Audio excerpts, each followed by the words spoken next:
Take a look in my game face. Ain't no stopping me. You know I'm coming in first place. Won't stop it till I get that ring. I'ma dominate all day. No matter who you bring, I will not lose. Yeah. I will not lose. I will not lose. Yo, what up? It's your boy, JJ Stone, a.k.a. Black Gritty. Welcome to another episode of Gritty Nights. We were off last week because I was running rampant through New York City, trying to survive and thrive. And in doing so, we shut the whole Philadephia system down. Philadelphia was trash. They couldn't win anything. It was a terrible, terrible situation for Philadelphia. But two things. We're back. Bryce Harper's gone nuclear. Embiid is back. And the Flyers are still, okay. And the Eagles were, that's not, but at least us coming back, we've given you some hope for Philadelphia sports. Before I get into the things, subscribe on YouTube if you want to get Sixers tickets to go see Joel Embiid back. I made a very poor decision. Joel's back. I'm giving away free tickets. All you got to do to win these tickets is subscribe to YouTube and be local, because I'm not flying you out like an IG model. So if you're local, subscribe on YouTube. That's all you got to do. Giving away tickets to the Pistons game and the Nets game. I also made another mistake. That's Allen Iverson night. They're giving away bobbleheads, all kinds of fun stuff. I made a mistake. You can capitalize by hitting subscribe. That's all you got to do. Go to YouTube, Black Gritty, hit the subscribe button. It's free to you, punk. Do it. I appreciate you. I thank you for being here. I'm not here by myself. Say what's up to the people. Aristotle, Harry Aristotle. Oh no, it's staticky. Oh God. Harry's gonna, and then we're gonna cry because it was so good. It was so good. We gotta fix Harry. I don't know what we're gonna do. I'm kicking Harry off for a second. We'll come back. Jason. Was it a mistake or was it brilliant marketing by you to give away the ticket? I think it was brilliant. It could be brilliant. It could be. You knew before, nobody would have wanted to go to the game because you're playing the Pistons. Who wants to see it? I gave away tickets tonight for the OKC game, so somebody's there enjoying that. So again, all you got to do to get this is go ahead and subscribe on the YouTube. You can also subscribe on Twitter, internet, all the things that were linked to it in the description. But that's how you win the tickets. It's got to be a YouTube subscriber, and that's how you get a chance to win the tickets. Going to announce those on the Twitter feed or whatever next week. And boom. Good luck. That's how you do it. Let me try and bring Harry back on one more time. If not, I'm going to sadly have to kick Harry off today, and I'm going to go over to house tomorrow and fix this whole world. And now you're muted. There's no static. There's no nothing. Hello. Okay. Hey. There you go. No static. All right. All right. There we go. We're gonna figure it out. Yeah. But Did you guys see? I say Philadelphia. Yeah, I brought welcome. the show back, and now we doing all right. I will say that I talked a lot of trash against Bryce Harper today on my call.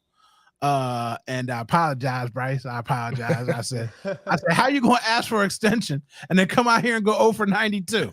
Like, what is going on? I know he listened to the radio, and I was talking a lot of trash because I was upset. Took the kid to the game on Saturday and watched us get our teeth kicked in. It was in the suite, free Shake Shack, free milkshakes, free burgers. That part was cool, but getting whooped up like that was embarrassing. And we could blame Topper for game one. We could blame the bullpen, which is supposed to be the best bullpen. We're going to talk about all those things. But at the end of the day, if you ain't hitting, we ain't winning. Right? Jason, what's the biggest problem for the Phillies? Right now, the bats. They got to get everybody going. There's too many strikeouts. Same approach as last year. They swing at pitches out of the zone. They're not consistent. They don't hit with runners in scoring position. And if you don't score runs, you don't win. It's very simple. Harry, did you enjoy opening weekend? Did you get to catch any games on the Easter Bunny Hop? I enjoyed the vibes entering opening weekend. I'll say that. And I have to enjoy the irony of the Phillies being ranked the #1 bullpen in all of majors and then doing what we've been doing to start the year. So between that and Bryce, I'm just like, you know what? We're used to this. So I think I can still endure for until hopefully a playoff run again. First of all, whoever just commented, daycare is still fired. The daycare is wet to bed. Marshy came out and did a little something, but everybody's trash this weekend. Tonight, we got the bats going, but the daycare, we did need to show they care. Okay, they need to take the diapers off a little bit and waddle about. At least they look like professional hitters up there, not like the veterans. Which is crazy. There's something that bothers me more than anything. I'm not a baseball savant. I'm not a guy that could go out there and teach you how to do something technical and make you feel better about yourself. I can't do it, but I know one thing. I've seen little league girls swing at bats better at bats better than these guys. When your knee touches the earth, it's the most embarrassing thing for a grown man to do in a professional sport of baseball. What are you swinging at? Like, no plate discipline, no eye for the ball, head down, eye on the ball. Like, Jesus Christ, what are we doing? Can you say that Easter weekend? I don't know. That's why I said Christ. I put Christ on it. As soon as I said it, I was saying it slow. I was like, let me put a Christ on there. But yeah, Chrysler, Jimmy Chrysler, Jimmy Chrysler. But yeah, it's just embarrassing to watch them do that. And Schwarber, I'm trying to get on the Schwarber Fest dietary plan. My dude stole a base already. He looking slim and sexy. And right? Does he look a little like he does look slim? I was thinking the same thing. I think do I we want that. Do we want? Do we want Wait. Slim Schwarber? Is that what we're looking for? I don't know. I mean, don't know. slim down Schwarber. Yeah, He's still yeah. thick. You know what I mean? You know what I mean? He still got a belly. It just ain't a beer belly. You know what I mean? You're right. He got the classic, what the ladies like now, the dad bod. He got the dad bod going right now. Man, I'll be honest with you. The plate discipline like you guys are talking about and just the approach and everything. And remember, I mean, obviously remember, but I hate to bring it up, but remember the playoffs last year when we had the most disciplined, it seemed like we're just waiting for the right pitches. Castellanos, of all people, is just sitting on pitches. And then all of a sudden he's swinging at everything again once the playoffs were extended. And I feel like, why wasn't there just like a mentality, especially at how close we've been the last 2 seasons, to like, all right, we're right there off season. Let's hold on, figure out what we need to, the approach we need to have or the mentality we need to have, whatever it is. And then come into the season like that instead of trying to figure it out, halfway through the season when our record's not what it should be. I feel like that's the most frustrating part about it is that like, haven't we been in position for 2 straight years? Isn't it time to enter the season playing well? I mean, it is what it is, but I'm just frustrated by that. Another thing, I should have just played my whole call while I was ranting today, but yeah. I did say that, is a Nick Sirianni spring training camp, kumbaya, having fun, goofy stuff. Oh, we're gonna go shoot for the division. All the talking and yapping and the lackadaisical approach of spring camp brings you into this. You start off slow. You're now all of a sudden, oh, we know it's a long season. Hey, bro, you were talking all this flim flam 2 weeks ago. Now you're coming in here stinking up the joint talking about, well, it's a long season. We know it's a long season.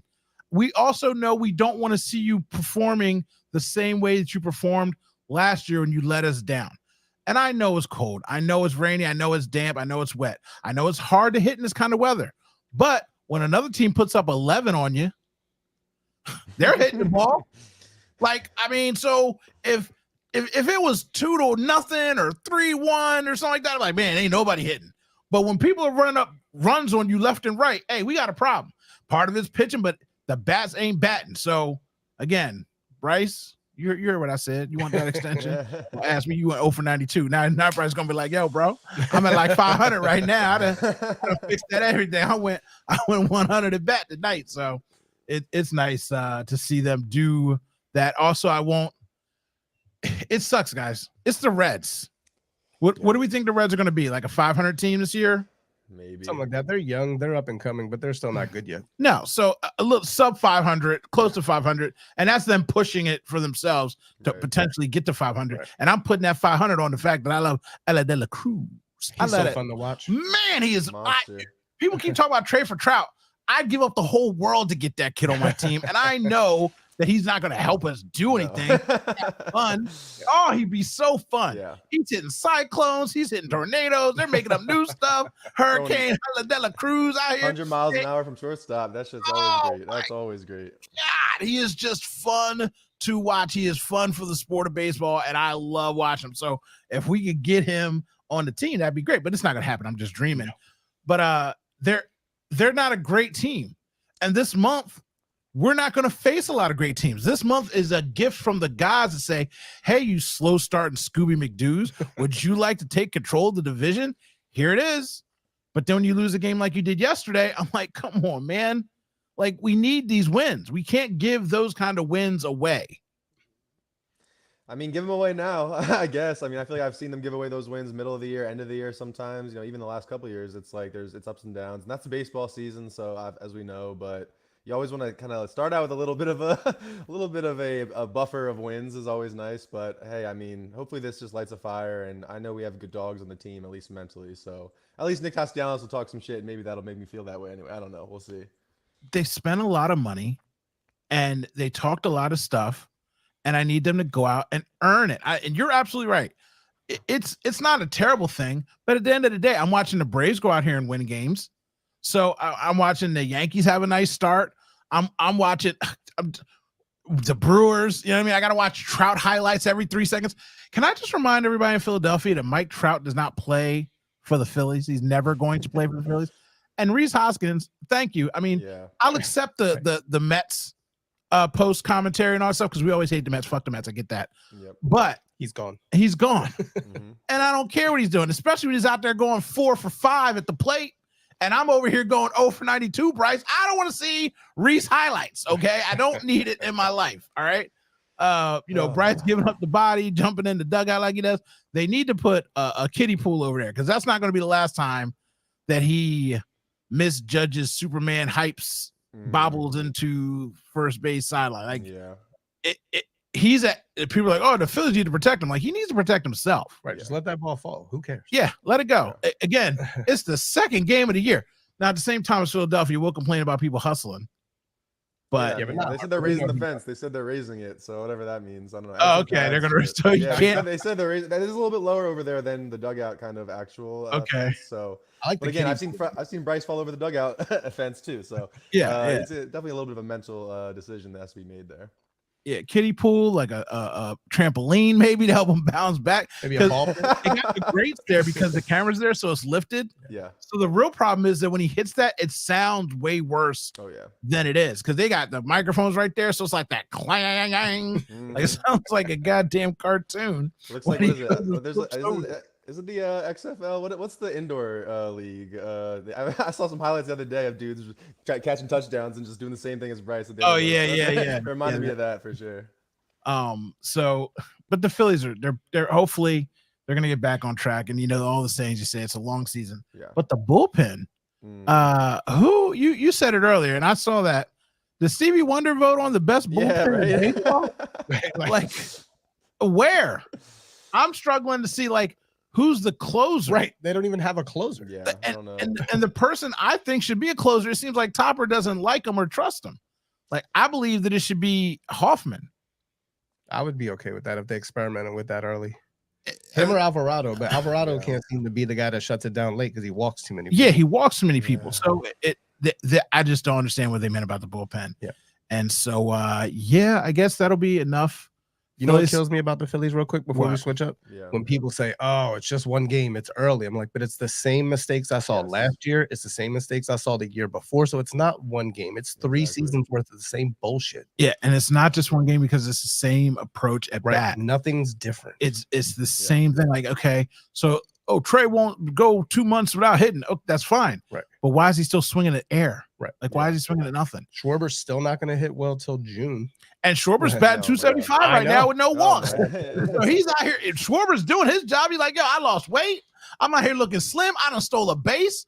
He only steals a base once every 5 years, and he already stole one in the first 3 games. He can get 5 stolen bases this year. He got us free tacos. Yo, he did. Exactly. That's what I'm saying. He's like, look, I'm out here doing the best I can. I don't know what anybody else is doing, but Schwarber came to play. He's like, I'm tired of people questioning me about my leadoff position and how I clog up the bases. And what did my man go out there and do?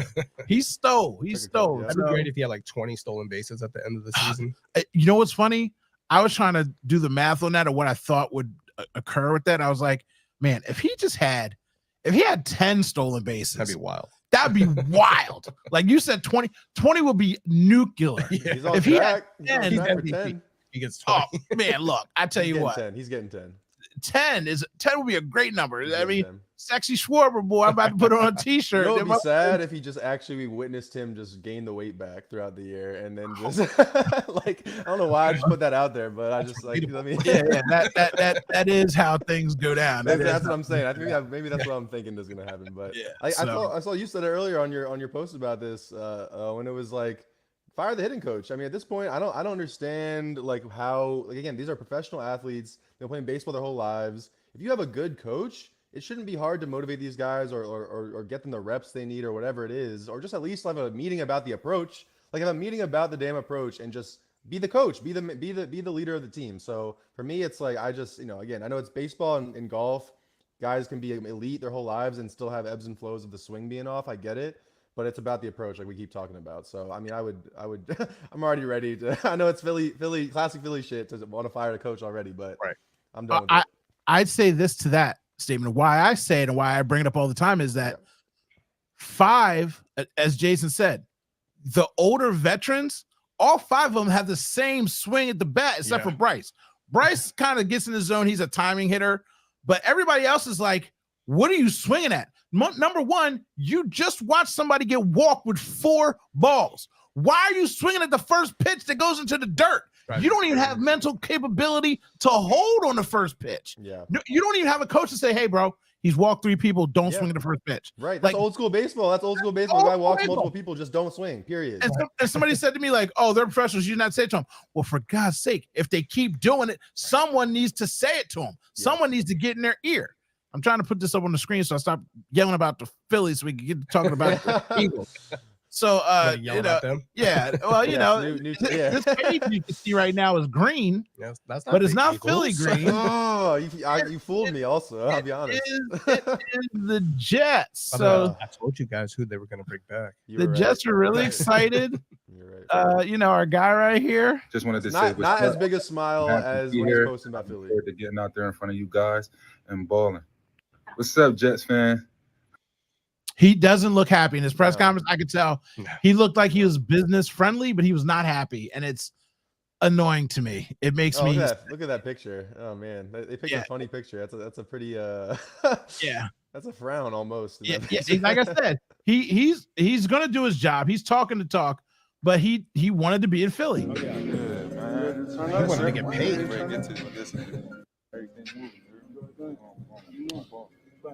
I'm gonna hold you up. I'm gonna get on you, bro. All right, that's good. Oh, that's so like no energy in that. You know what I mean? It's just low energy. Most sacks in the last 4 seasons. Who's number 4 on the list? Hassan Reddick. And I understand you can't set a precedence. You can't pay people. I don't care. Give them a bonus per sack of $500,000 and say, hey, go get it, young fella. You want to put up 20 sacks? Go rack up 25 million. Go put up 20 sacks and get you 25 million. Something, and keep him here and keep him happy. The biggest thing I can't stand the most about the situation, I'm gonna throw it to you guys, is that he, more than most of the people watching this, most of the people in this area, in this city, he is a born and bred out of the dirt Philadelphia area kid. Camden. I don't give a fuck what you're doing. Unless you grew up in Camden, he was in the struggle bus growing up in this area, making it and coming at it from nothing. Then he goes to Temple, local, not a big recruit, didn't go to Alabama, didn't go to USC, didn't go to UCLA. He went to Temple, right down the street in Philadelphia. And then his whole life, he's talked about Philadelphia randomly when people ask him, because he loves and supports Philadelphia, because Camden's the city, it might as well be Philadelphia. So he finally gets to come home to Philadelphia, and people say, oh, you signed the contract. I don't know if it wasn't a TO type situation where they say, hey, look, we're going to bring you in. If things change and you capitalize, we might extend you and give you this kind of thing. And then they don't. I don't know what the situation is, but I can tell you personally, he wasn't a disruptor in the locker room. I know it because I know 2 of the beat reporters, and I know 2 people personally involved, and nobody said anything about Hassan Reddick being an issue in the locker room.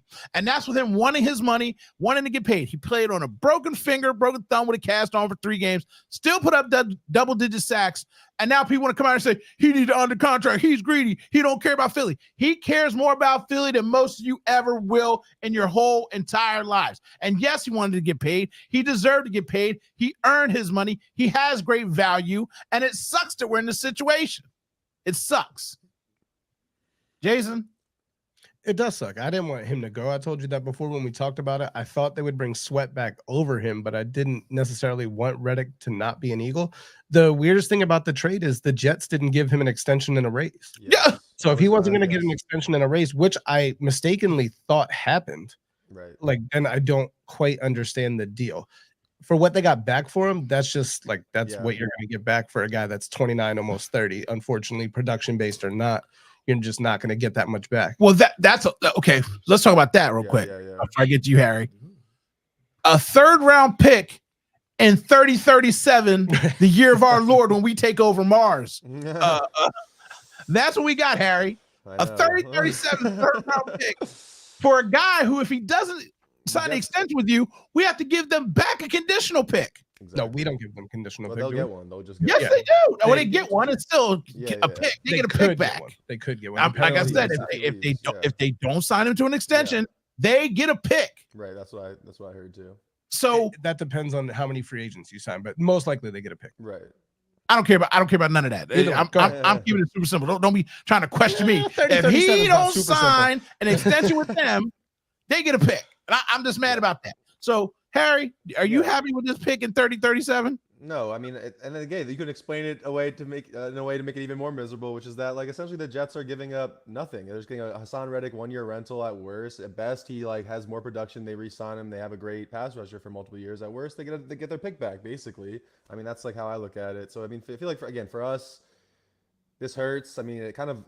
I didn't think it was. We all thought this might happen, right? He might go, but it's like I didn't expect it to overshadow everything else that has happened in the offseason. The way that I feel like it is a little bit for me. I mean, the Saquon hype is a little bit like, I've lost a little bit of that hype. So for me, I'm just like, man, the defense, no pass rushing, secondary, I don't know, like just out. I mean, excuse me, the Vic Fangio approach of bend but don't break, but we can't get to the quarterback. It's like, to me, I'm worried. I'm worried about not having a son. So as I scroll down the Jets, people crack me up too because I said when he has 19 sacks this year, people are going to be upset. And they're like, oh, I got 19 sacks. The Jets suck, right? You know what doesn't suck? The defense. Their defense is good. Sauce Gardner, their defensive line, their defensive linebackers, their defensive safeties. And he's going to have all day to hunt. You think he's not going to rack up sacks on a team that already racks up sacks? Like, shut up. Like, I mean, I know you're mad and you're upset. But again, Philly guy, Philly kid. I'm not going to hate on this man for going out there and balling out, but I'm going to be upset when he balls out too much. And I'm sitting here with the hope, wish, and a prayer of Nolan Smith. How good is Nolan Smith going to be? Nolan Smith, Bryce Huff. I ain't worried about Bryce Huff. Bryce Huff going to ball. Well, he's the replacement. Look, he's the replacement. He was here while Hassan was here. He didn't need to be a replacement. We could have had him both. Nolan Smith. We could have had him both. Nolan Smith is the replacement. He's the one I don't know. He ain't proved nothing. Basically, we got the younger version of the guy the Jets had in their defense to get those sacks. It's the positive way to look at it, but the rest of it is just shitty.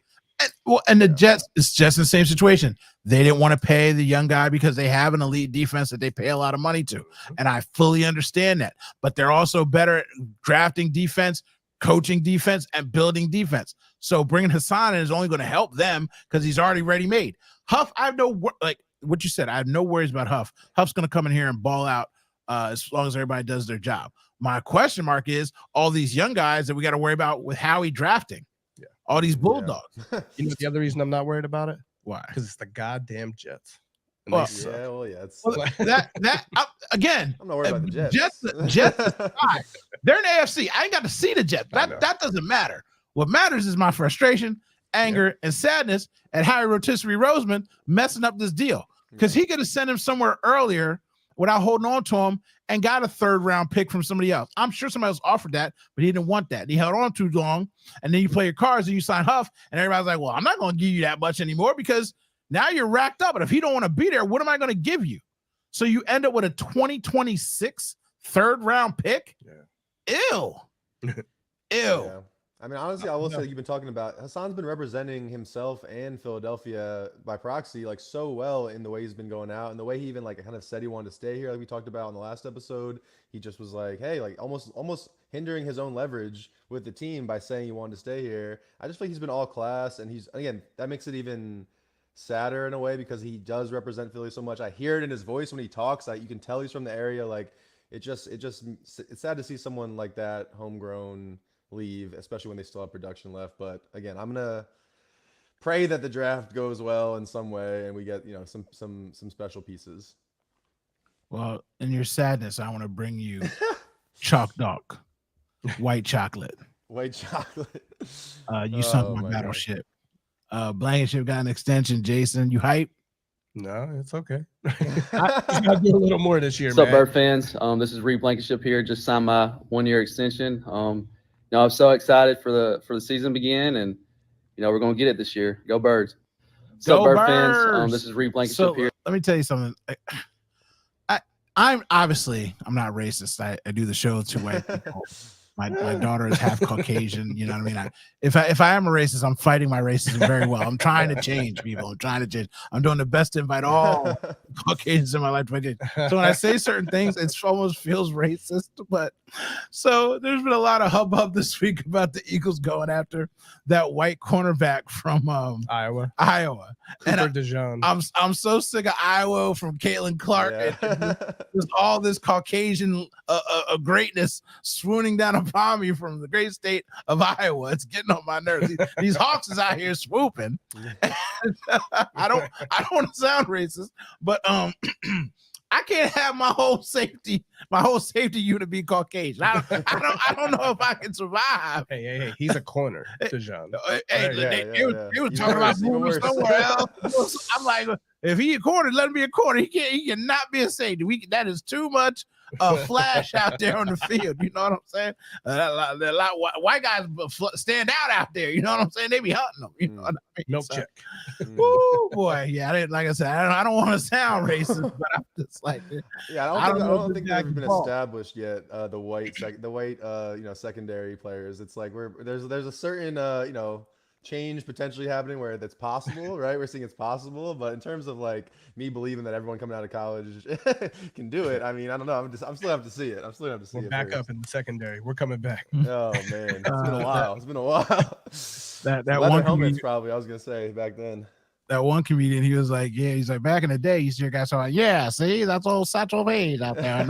He's like, then he saw a black guy hit a home run. He's like, all right, let's focus. Yeah. He's like, see right out of their voice when they saw him.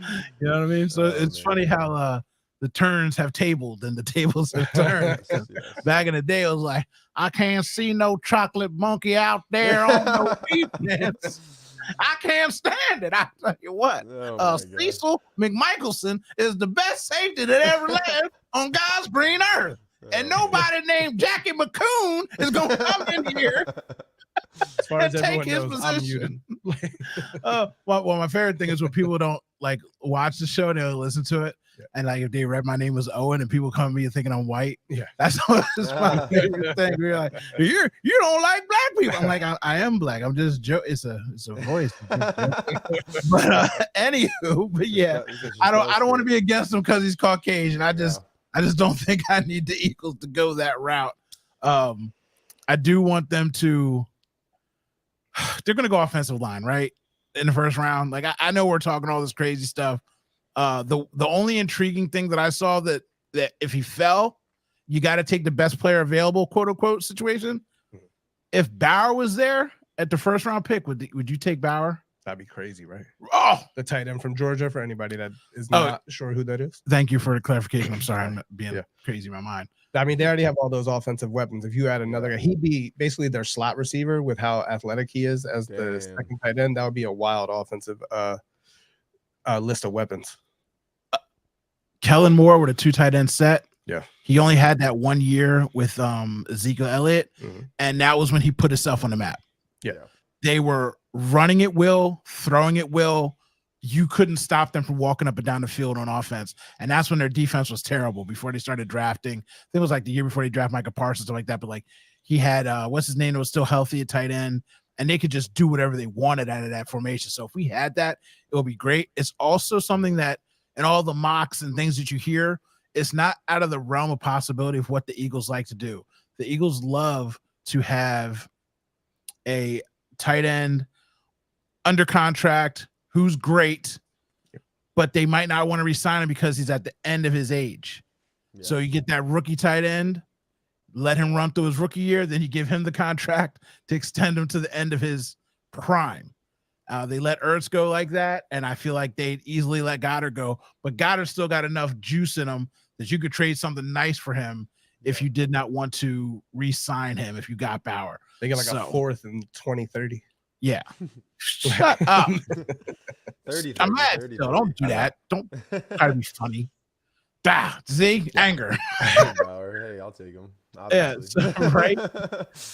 So yeah, would you take Bauer, Harry? Is that something that would I mean, make if you he's happy? there, if he's there, I would, because I think it's like, again, it's one of those things that you can't get mad at a hit, right? At the end of the day, like Jalen Carter being there, can't get mad at a hit. Like maybe there's other needs or things like that, but I feel like at the end of the day, if we draft an O-lineman and Bauer's nice and the O-lineman doesn't pan out, then we failed, right? But if we get Bauer and we don't get an O-lineman, even though we might still need more O-linemen, I think the fan base and just in general, everyone will look at that as a success. So I don't know. I don't know if he'll be there, but I'll be happy with him if we get him. That's exactly how I'm feeling. I'd be happy with it. That's the only thing I could see that's like out of the norm of them getting another offensive lineman, the Lane Johnson replacement, because they love to do that. Or they go another pass rusher. Or another pass rusher. So if they went pass rusher and if the right person was there, I'd be happy. Again, I don't want to reach for anything. I almost want to take best available need fit. Yeah. As opposed to we're going to go get a lineman. Like, no, dude, who is the best player available in the first 3 picks? After the first 3 picks, then you could go get me a lineman. And again, Stoutland took my lot of the last pick, second to last, third pick in the draft, 7th round, whatever it was, and turn him around. Now he had 2-year window to do that, but you could do that because Lane's not going to stop playing tomorrow. Right. Hopefully he's got another year in him. He's got this year in him. So if you could get a lineman late that you know somebody you could put them through Stoutland University and coach them up, you know what I mean? If they're big as a brick house, it could run a little bit, you know what I mean? I saw somebody just picked up another rugby player. Was it the Chiefs? The Chiefs, yes. Yeah. So let's go pick up this rugby tree and start looking around and do something. But I want the best player available. I want a cornerback. I want a defensive end. I want a safety. I want that tight end. There should be corners too. Yeah, there should be Should corners. So it's just at this point, Howie's got to do something to reinvigorate the city, make people happy. Yeah. Because on a whole, most people are angry about Hassan Reddick. My favorite thing is the Howard Eskin and the what the heck's the guy's name? He's a reporter for Philadephia. Sorry, let me just What did he say? They said, well, Hassan Reddick, maybe he didn't fit the system, and that's why he's not part of the team. John Clark, the John Clarks and the Howard Eskins of the world, and all their excuses are, well, he wanted too much money, he didn't want to get paid, and they're trying not to bash him because everybody loves Hassan. He is, like I said, a Philly guy. But then they say, well, we don't know if he fit the system. I'm like, he fit the system until he asked for a raise. Yeah. Let's be honest.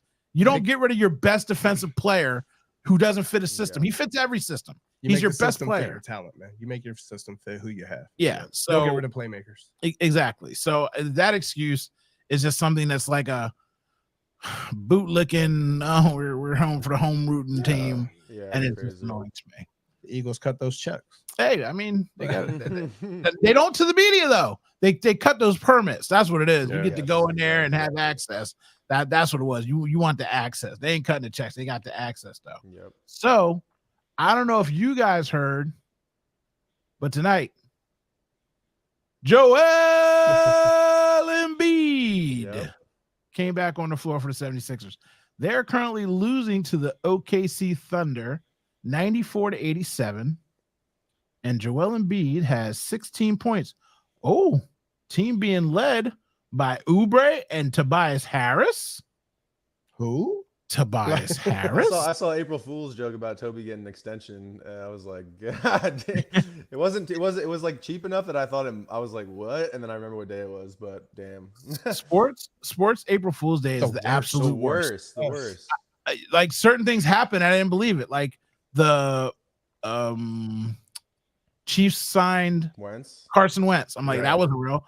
I saw Chalk Dog get an extension. I'm like, is that real? I don't know. Like, and that was from the official account. But when you see stuff coming through so much, you're not paying attention to what's going on. And you kind of ignore it. So there was legitimate news yesterday that I ignored, and I waited until today.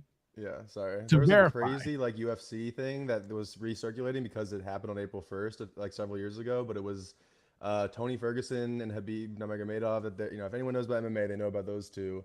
And they were supposed to fight, like they were scheduled to fight multiple times, 2 of the most high-profile lightweights ever. And on April 1st, like 5 years ago or 6 years ago, it had to be broken that day because that's when they found out. He basically tripped over wires backstage doing a press conference for the build-up to this fight, like a week or two before the fight.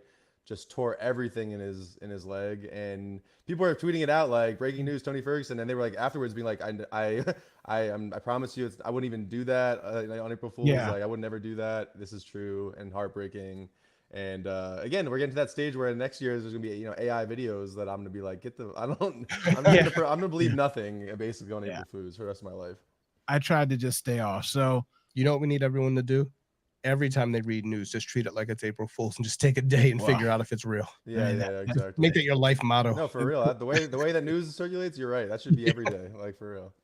Joel Embiid 5 for 11, 0 for 3 from 3, 6 for 6 from free throw. So pretty much doing Joel Embiid things. 4 rebounds, 7 assists, 2 steals. Man, Just glad he's back, man. It doesn't even matter what happens 6 today. turnovers. I mean, honestly, OKC is number 1 in the West still, I believe. Yeah. So they are a great team. By They're half a having a game. great season. And I wasn't expecting the Sixers to win with or without Joel. So it's just nice that he's playing through most of the game. And I see Kyle Lowry being worth the move that we did there. And where's Buddy Hield at? What happened to Buddy? I don't even know. I don't know what happened to Buddy either. He got 7 points tonight, so he was out there a little bit.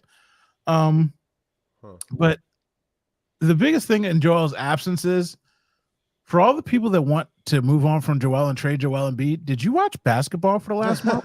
Yeah, right. Did you watch basketball? Because Jesus. outside of Tyrese Maxey being a superhero, sometimes putting the cape on, And Oubre being like your mom and your dad, hey, grandma, and everybody. Dude, Yeah. I reposted that. That's the type of shit that I'm not like gonna shot. I'm like, oh, Philly team's so mean. It's like Philly team hilarious, and you wish that your boys. Would he literally like solidified himself. the full hand point too. Is Philadelphia. amazing. The full Well, hand. he was just watching How High the night before, and he's like, "You're cool, you're cool, fuck you, you're cool, you're a bitch, you're out." That's literally what that was. He's like, yeah. "You're a bitch, your mama's a bitch, your like he put somebody's grandmom in it. He's like, "Your grandmama's a bitch." I'm like, "Yo, Yeah. I can clear as day like read your lips, bro. Like you said somebody's grandmama." And so he made sure if I'm getting $50,000 fine, I was worth the $50K. Oh yeah. To be honest with you, because if you just said one person's a bitch, you got to hit $50K regardless. So if I'm gonna hit one, I'm hitting every one of them. I'm like, you, your mom, your grandma, your dog, your mom. Yeah, he looked satisfied. He looked satisfied. He Oh, yeah. He got it off. You know what I'm saying? Get your money's worth. Maxie So- loved it too. Maxie, Yeah. couldn't help it. He's Nick just Nurse loved smiling. it. Nick Nurse giggled a little bit when he was yelling. He was yelling at the Nick Nurse rest definitely heard it he behind was him. You know. because he was behind him in his ear. They were like, go ahead, keep talking. He was like, who's over here calling everybody a bitch? You know? So It was like that Key and Peele skit with the pumps when he got to the third one. Oh, yeah. They're like, Don't do it. don't say it. Don't do He's it. like, your mom's a bitch. Hey, your grandma's a bitch. Oh gosh. So Oubre's the silver lining since Joel's been out for sure. it's bad because Oubre is better than Tobias Harris, and Oh, it doesn't matter what anybody says. Right. On an average night, they give you the same thing, but Oubre gives it to you on a more consistent basis, Yep. and he's more fun to watch. His game is more fun. He's catching oops. He's making breakaways. He's hitting layups. Like, I mean, That matters, man. It- He's dunking on people. That is excitement. That's energy for the team. Tobias going up soft. Like, I mean, you never know when Tobias is going to dunk on somebody or just like get blocked by someone smaller than him. You can never tell. Like, it's hard to say. he's going to leave here and he's going to try and talk nice about Philadelphia, but it doesn't matter. He is the worst contract given away in this city, in this history. He's top 5. His biggest moment is a Sandler movie. Yeah. In Philly sport, like that's his God. biggest moment as the Sixer. Yeah. And the Sixer, and his biggest moment aside from that is being best friends with Boban. You know, like, Yeah. they get the goldfish commercials. And again, as people, you know what I mean? Like, I love them. Oh, he's a great human being. Great He is a man. great human being. I love him as a human Yeah. being. You're absolutely right. He is great. And that's what he gives you that you love, right? Yeah. Like, okay, Boban, the movie stuff, the smile, the great humanity, and the crumble cookie. You making that statement about a crumble cookie is hilarious because you try to pump up your friend's business and get him some shine. Yeah. Cool, because his friend just opened up a local crumble cookie store. Free advertiser, smart man. Smart. But everybody in this city would take Caitlin Clark over you right now in the NBA. And I don't think she can get a shot off I in don't the know about, NBA. I'll take Cage Beckers maybe. You know, I don't know. So there's a couple girls. Hey, look, we're going to talk about that in a minute, Yeah, but yeah. it's just like, Joel's back. So again, if you didn't like basketball and you wanted Joel Embiid traded, I don't know what you think you're going to get back. It's going to allow you to have a guy going 30 points a night average, 6 for 6 from the free throw line, hits a couple of threes, blocks everybody and their mom, and shimmies and does a triple X in the middle of the court. Like, I don't know what else you're going to get from another player. He's got to end his career here as a Sixer, or at least you're going to ship him off in his last 2 years with some crutches like Jason has sitting behind him because he's a broke dude. Dude, look at him. Look at him with no crutches over there. He struggled. No. I was going to send him to go hurt, play with I had to Steph. carry him over the threshold. Yeah, Jason out here playing injured. Joel out there playing injured. He has the brace on his knee. It's underneath of his leggings, so you can't really see it, but it's a big brace. Toby and Bobby. Toby and Bobby. It was beautiful while it lasted. Yeah. We got all the tall guys in the city now with the Flyers. Got their tall goalie yesterday, made his debut, the big Russian. Well, so let's just touch on the Flyers real quick. It's sad because they were trying to make that push to get into the playoffs, and they did exactly what I've been trying to hold off doing this entire season, keeping my expectations in check. Yep. They finally reached a point where people are now mad that they're falling apart. They've got injury. They've lost. They've had like 6 goalies this year. We went through a whole lifetime of needing a goalie. We had a goalie once in criminal witness protection. Whatever's going on with him. Nah, he's gone. You now, never right? see him again. Like, you ain't heard from him. I don't know what, So they've had a bad run. The other night, they came back on them like they do. They give great ball or puck. They give great theater because they're always down like 7, and then they come back and then they tie it, and you're like, oh shit. Yeah. Like, you know what I mean? Like, because you start watching it, you kind of turn it off. You're like, all right, that's crazy. Then your phone starts blinging, and you're like, oh wow. Yeah. Then you click it back on, and the Flyers are flying, and then they just let you down. So, Like I said, I did go to the game. I know we skipped last week, but I did go to a game a couple weeks ago after you guys did. I sat in Gritty's corner, which was awesome. I was with my niece and nephew, and that was just super exciting. We won bingo. My niece got a big stuffed Gritty guy. It's actually the guy behind us won, and he saw me with my niece and gave it to us, which was super nice. And that was a great. I mean, it was a little bit boring. It was during the first period, and second period started picking up. Third period, it was like we scored 3, they scored 2. So it was super exciting to end it, and a great game to be at. And again, the atmosphere was great. We got to see like the appropriate shit talking right in front of my 6-year-old niece and my 10-year-old nephew. Was the right amount of cursing, not too much. My dad wasn't too upset by it. So it was awesome to be at the Flyers game. And again, just that atmosphere was great. And again, I'm very happy. Like you said, we shouldn't have set the expectations that we did, or we shouldn't as fans have like got sucked into that, because I do think it's another incremental year from last year, and I think next year will be even more exciting. But yeah, I think people should be temper your expectations. It's a long haul here. Young players, we're building a franchise, so I'm excited for the future. But again, I'm just taking everything with a grain of salt. I'm enjoying it, doing the positive things, and not worrying too much about the negative with them. So right now, if you're just joining the show, it seems like 50 people just popped in out of nowhere. They're waiting. You missed at the top of the show. We talked about the Phillies. We kicked them in the back, and we're happy that Bryce is going nuclear. We talked about Hassan Reddick and cried together. But the most important thing is we're giving away tickets next week to the Sixers game against the Pistons. And Joel Embiid's back, so you want to go to that game, all you got to do is subscribe on the YouTube channel. Go to youtube.com/Black Gritty, hit the subscribe button. It's free to you. You ain't got to do nothing but click the button, subscribe. Pick one of the subscribers, give them tickets as long as you're local. Like I love saying now, you are not an IG model. We ain't flying you out. I mean, you got to be local to get the tickets, but it's free to you. So just go ahead and hit that subscribe button on YouTube, and you're entered to win. I will be contacting the winner later on this week. And then we have tickets again for another game on the 14th, which is Allen Iverson night. Joel's back again. And it's Iverson night. You get some bobbleheads, some other weird stuff. I made a mistake. I should not be giving these tickets away because these are actually good games now. And I made a mistake. But I said it last week on the other week on the show. So I got to keep up with it. So that's all you got to do. Hit the button, subscribe. Appreciate you. Thank you. Do it. Make yourself useful. Win these tickets, possibly somebody out here in these streets. So Joel's back. Sixers are down 2 right now. Sixers are down 2. Oh, they back. Hey, 101.99. we side streaming. We side streaming right now. They're trying to do it. Everyone keep watching us. I'll just update you. Yeah, Exactly. Yeah. It's funny too because I was doing that reading. I do have a game on the big screen over here, so I'm trying not to watch over my shoulder because we got a job to do. Multi-screen, community society. Yeah, we can do it. We got it going on. So, the Final Four, right? March Madness. Yeah, both of them. Nobody cares about men's basketball. Hey, I will say DJ Burns though. DJ Burns is making it exciting. I've been on NC State all year since I saw his quote about like he's Hakeem Olajuwon in Zebo's body or whatever he said. It was always cool to see that. And his personality is great. His energy is great. And I felt like they were UConn-esque from what 2011 when UConn was like a 7 seed, ran through the Big East, and then ended up winning the whole thing. I feel like that's the vibe I'm getting. I'm definitely, speaking of UConn, I hate UConn. I'll be honest, I hate UConn. One of my best friends growing up, Terrell, his dad played at UConn, so he was always like a really big UConn fan, and that was during the Geno never losing days, and it was terrible. I'll be honest, but I will say this current men's team is looking like unbeatable a little bit. So I'm rooting for NC State all the way to get to the final and win it, but I feel like it might be UConn's tournament back to back. So what year is that kid on NC State? He's 23 years old. He's actually a grad student, so he's a grad transfer. We graduated with him.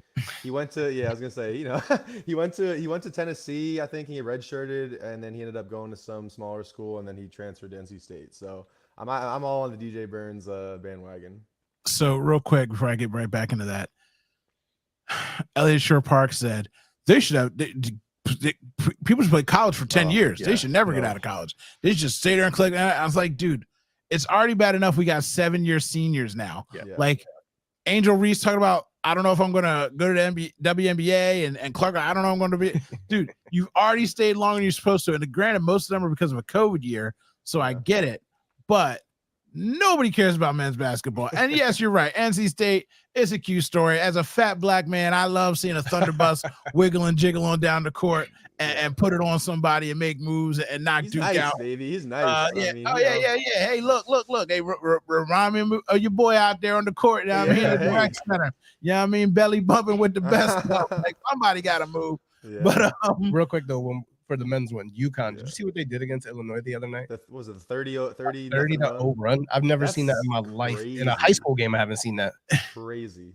So I've seen it. I played in the public league against some good teams. I've seen it firsthand. That 30 over. I've seen it firsthand. But that's I've never heard of that before. You're right, Jason. I've never heard of that.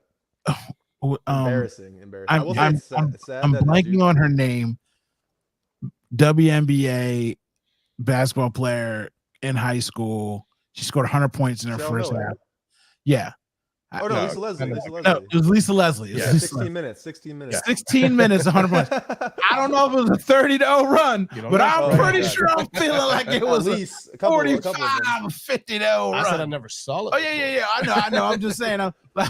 It just when you said that number in my mind, that instantly flashed back. I'm like, because when people tell me Wilt Chamberlain couldn't score 100 points, I'm like, do you know Lisa Leslie scored 100 points in 16 minutes in the first half?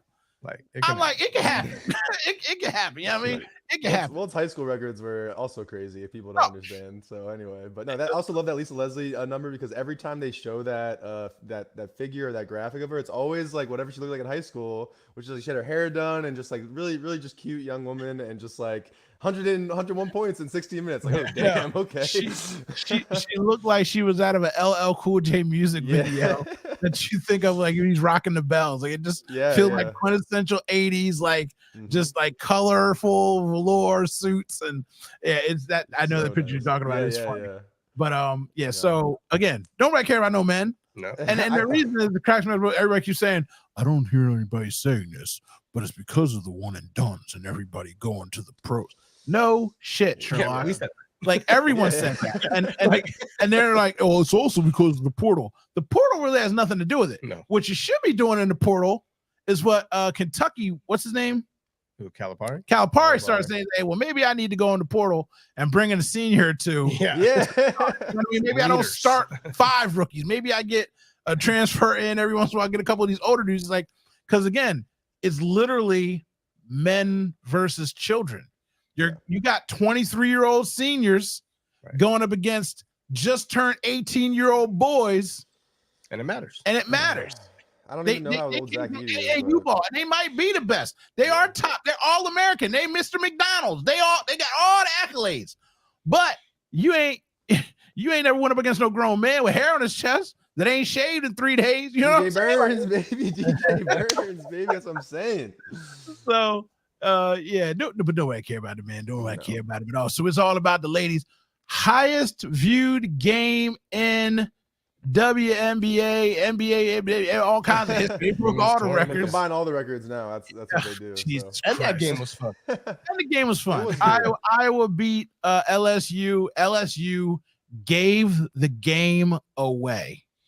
They gave the game away because the game was close to whereas last year in the championship, LSU just rolled on them. And LSU had so many runs. They were down 15, 10, multiple times, and then it kept closing it. And then they stopped doing what they were doing to close it. And you're like, what are you doing? Get the ball to Flage and to Reese. And if they don't go out with it, then they kick it out. These girls, some of these girls are just like, well, Clark's out there jacking up threes. I want to jack up threes. Y'all ain't shot threes all season. You got to get open threes, which means you have to take it down and have them kick it out for you. So the coach was terrible. Angel tried to motivate the team. She got them on that like 15-0 run. When they called timeout, she was cussing everybody out. Like, you want to talk about leadership and she don't know and all that was leadership. But Yeah. Clark went out there and she Wardelled herself into a victory. She jacked up threes from the moon and She balled out. They she- both did, by the way. Balled Oh, out. yeah, Reese yeah. and I was Clark saying Angel did. Reese 20 boards. Like that's Yeah. the thing about Angel Reese that I like the most is that at the end of the day, I think people say her bag, whatever, she doesn't have a bag. Like she, she has size and she has athleticism and she has effort and energy. I mean, not that I don't want to compare her to Rodman in any real way, but again, she's tenacity on the boards is gonna create energy for your team. And I feel like she's always, even if she can't score, even if she's like maybe not, facilitating, she's gonna grab boards and set the team up with possessions. And like she did go on the runs herself, but again, 20 boards. Again, seeing that she's not 6'7". People want to act like she's 6'7". She's 6'3". She's taller than other girls, but Caitlin Clark's 6 foot. You know what I mean? She's Yeah. not like that much taller than everybody. So I did love that by Angel Reese showing that grit. So I want to don't let me forget because you just brought up that comment about Van Halen's. Van Lith. Yeah, so I'm Yeah, bringing yeah. her up in a second. But Reese, the thing that cracks me up about that is that so many people now are watching this because of Iowa, and I know who they are. And my favorite thing is like when people say to me, "You're bringing race into it. There's so much racism." All I want you to do is go on any post from LSU Oh, yeah. or Iowa and look at all the posts with no avatar picture, just empty eggs on Twitter, Facebook, or whatever. There's no name attached to them, and it's these hood rats, 1.8 GPAs, these thugs, and Angel Reese is the queen, and she's the goddess, and she's the. I'm just like, it seems very coded by people who aren't willing to put their face to their names. And that has a lot to do with race. And it's sad that it has to be that way, but it is. One girl is getting death threats for playing basketball. Yeah. I don't care what you say about her being a thug. She's not out in the street. She's not John Morant with gun charges or anything like that. She's playing basketball and she's getting death threats. And the other girl is getting invited to the White House even though they lost. It's just a dynamic that I don't like and I don't enjoy. But what I'll say about Reese, what I'm trying to say is that apparently if you don't shoot threes anymore, you don't have a bag. And that's what I hate about quote unquote casuals that watch basketball. I'm going to put myself in the casual market because I'm not out here like JJ Redick and LeBron. But at the same time, just saying she has no bag. Did you see the steal yesterday? Did you see the 3, 4, 5 blocks she had? Did you see the 7, 8, 9, 10 blocks because girls were scared to go up against her Giannis because has they were no scared to bag. get blocked? So they thought about going up and then dished it out. Did you see the steal in the open court? Did you see the 5 forced turnovers on Clark, who only had 3 previously in the whole tournament? The defense was defensive. The bag is more than just jacking up and hitting threes, people. So that's the thing that kills me the most. Like, she doesn't have a bag. Thanks for bringing that up, Harry, because it's like she does have a bag. It's just a bag that you don't like. You know what I mean? It's Like like I don't like jelly beans, but I like this bag of Starburst jelly beans. You know what I'm saying? I don't like them regular Daglers, but if you give me some of these, some Skittles, some Sweet Tarts, that's my kind of bag. You know what I'm saying? So it depends on the bag you like. And she definitely has a bag. Now, real quick, that Van Lith, she looked shooketh. She looked like, and again, she's a great player. Yeah, she transferred him from Louisville. She's gonna go pro if she doesn't stay. Obviously, she can go pro. Yeah. She's great. She had a bad night, and the night was bad because she was guessing instead of defending. Yeah. Clark kept jabbing at her, and she would back up, shoot. And again, Yeah, it's just like yeah. Stephen. When you know that Wardell's going to shoot from the moon, you just got to chase him. You just got to chase them. I think So, that's I mean, great point. You gotta be proactive as a defender against great players. You can't be reactive because they're gonna be reading you and putting you in positions and things like that. If you're on your back foot and you're like, I'm trusting that I'm a good enough defender that I can just roll with what they're doing. It's like, no, you gotta give some jabs at them. You gotta give hedge the hands and all that stuff and just be in their face and get a few fouls that you're just being aggressive for. You're just trying to kind of show that you're not going anywhere. I feel like especially all those second half threes or the later threes in the game, it was just like Van Lith just looked like she was just there to almost like be the trainer, for Caitlin Clark's kind of like showcase, open gym or something like that. Because even throwing the hands up, man, I hated that. I'll be honest. Like Angel Reese, when she did it, it was a little bit more of like I think a different situation somewhat, when she kind of was like whatever. She was going back on offense. She wasn't like making a big point about it. She was just quick little hand toss when she contested Caitlin Clark. But Van Lith, when the step back got hit on her and she like put the hands up like this, I was like, yo, you've been gave up. I don't know if it happened in that moment or it was earlier or just mentally you weren't there. And I don't want to. I like Van Lith as a player. I saw that her and Paige Becker started over Caitlin Clark for USA back in the day, so that's kind of interesting. But it's like Van Lith has been doing a shit ton of like modeling and all these ads and things that I'm seeing on my timeline and algorithms. I'm like, to some degree, when she was at Louisville, she seemed like a dog.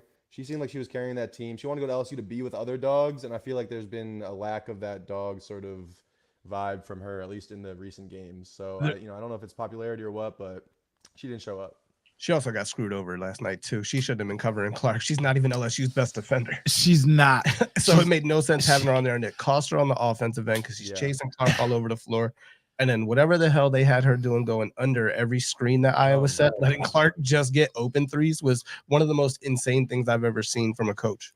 And that's why when I said coaching, somebody commented to me, "You don't know basketball." No. I was like, if you don't think that was a poor coaching job, I've actually watched a lot of LSU games because they're winning, so you see more of their games. Yeah. I've watched her make adjustments. She had no adjustments yesterday. No. She seemed like she was frustrated, and I say that because they had that stupid Washington Post article out, and she was making comments about how she's going to sue for defamation and all this kind of stuff. And again, she's a Trump supporter, whatever. That's not neither here nor there about what's going on.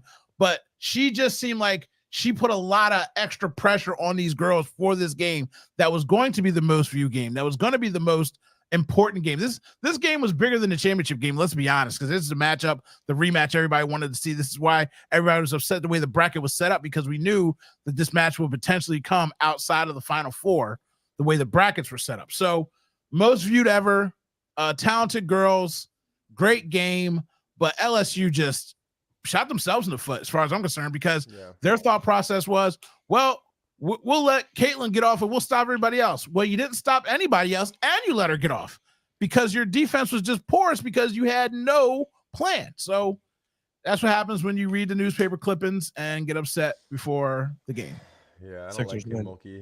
The Sixers didn't win. Yes, they did. Oh, my. Oh, clap your hands, everybody. Clap your hands. Everybody. For Philadephia. Oh my 76ers. Hold on, wait. I'm gonna go ahead and I'm gonna bring it up for the people. Embiid got a steal off Giddy late to JoJo back. Allen Iverson was there. Oh, wait, it's not over yet. All of a sudden, the refs got to get involved. 0.9. This guy. Tony Brothers is involved. This guy. He is. Tony Brothers. Geez, you see he that? Is the worst. Man. He is the worst. That's all. We got everyone out there watches Jeff Teague, the club. I think it's the Club 420 or 520. Yeah, he talked about him. Yeah, he has Tony Brothers calling it. He's like, "Who those hoes over there?" Talking about his He's like, "That's my mom and my sister."